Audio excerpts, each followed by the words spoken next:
Pinanghihinaan na ng luha.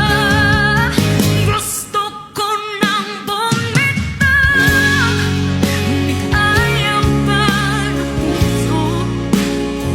Gusto ko nang bumitaw. Are you single?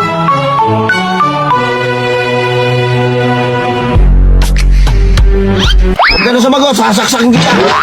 Mau-hospital ka ngayon. Gago! Ate, mabilis ba daw magalit yung mga magaganda? Aba, ewan ko. Ba't ako tinatanong mo?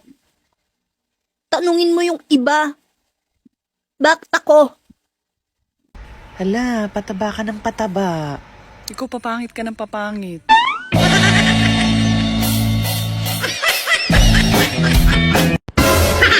Ang tunay na maganda, nag-i-English.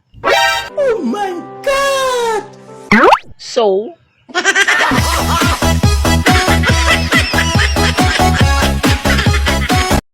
Hoy!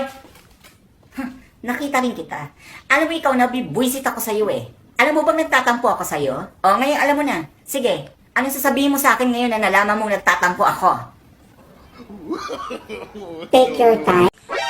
Huwag na huwag mong ipagyabang na maganda ka. Ako nga, tahimik lang. Sarili ko lang nakakaalam. Ang ganda ng panaginip ko. May trabaho na daw ako. Wow. Baka tulog nga uli, baka sahod na.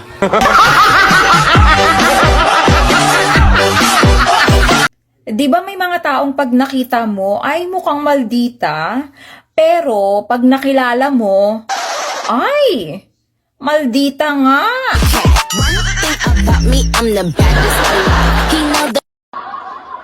Yung ex ko hindi makapaniwalag ito na itsura ko. Sabi ko naman sa'yo, ikaw ang nawala.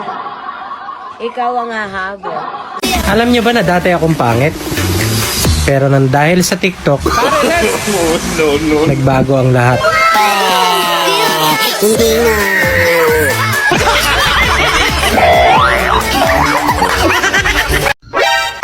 Ang itim ko daw sa personal. Eh di ikaw na maputi. Mula noo hanggang lieg.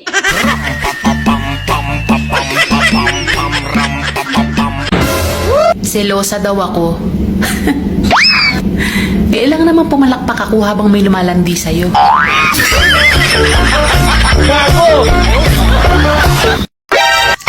Lord, bakit naman puro ganda lang yung binigay mo sa akin?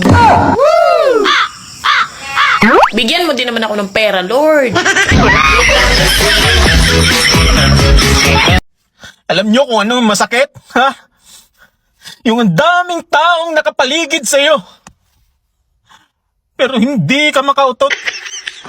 Kasi pinipigilan mo. O ito, para sa magaganda dyan. Makinig ka. O bakit nakikinig ka? Maganda ka? Ang pagpupuyat daw ay nakakaganda. Kaya pala hindi na ako nakakatulog.